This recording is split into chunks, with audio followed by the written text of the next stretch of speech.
Just regarding this stopgap measure, assuming we can move forward, and you're right, we will solve this, because Bellevue had to budget less than what the request was, where's the negotiation point for Hailey?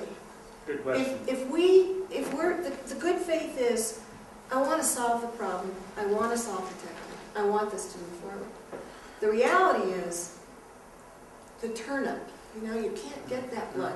So if we can budget this year, and I can't promise next year, and we can't obligate future councils to expenses, which is the problem.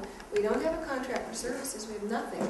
So we can't take this to our council and say, we have committed at least $260,000 for this, which we didn't budget for, fiscal year. It could be more next year, and we don't have a contract for services, and we have no way to judge what that increase may or may not be. So we need a lot more input in the future of anything. So what's your question again? My question is, if in this moment, stopgap measure, what would you accept from the city of Hailey? Sure.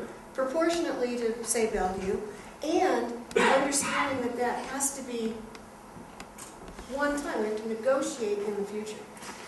Many months ago, Mike McNeese brought up the issue that both the city of Bellevue and the city of Hailey were going to have difficulties meeting the numbers that are on here. So at that time, he advised me, here's what we can do and here's what I can budget for.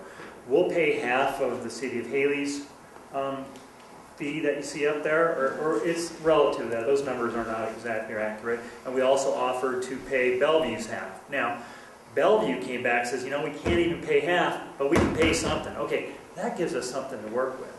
We'll work with them because they want to be under the tent. We need them to be participants, and we're going to help.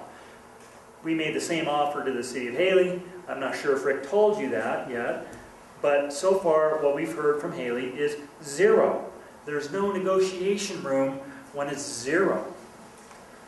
Well, I can't speak for the rest of the elected officials, but I am sitting here in this room telling you that I will go back to my council and I will suggest that you either come to us and let us talk to you, and you come with a negotiated offer, because we do have to move forward. Tom, and shoot, we're partners in a lot of other stuff in this community.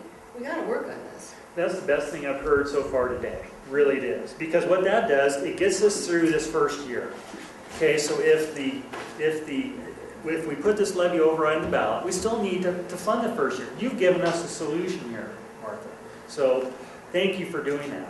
Now we got to talk about, that I'm now encouraged to consider putting it on the ballot. Because you're saying we want to be under the tent. We want to work together to figure this out. So we have to get through that. I certainly can't speak for the board, but we have an agenda item on August 19th for levy override. Now, coincidentally, that was for another group of people who wanted us to all pay for open space. Okay, we've anticipated this day, and we've expanded that preliminary line item on our agendas to say budget overrides, open space, dispatch. Okay, so now we can work with you guys and say, okay, how should we do it? Should we do it a temporary override? That'll get us for the first 2 years and see how that works. That only takes 50% plus 1. Or should we do a permanent override, which takes 66 2/3? But then it solves the problem, at least initially. You know as well as I do, when we do an override, it's capped at 3%. Are we going to be able to keep up with rising costs by increasing that only 3%, maybe 4% a year if you include the construction? So thank you. God bless you for saying that.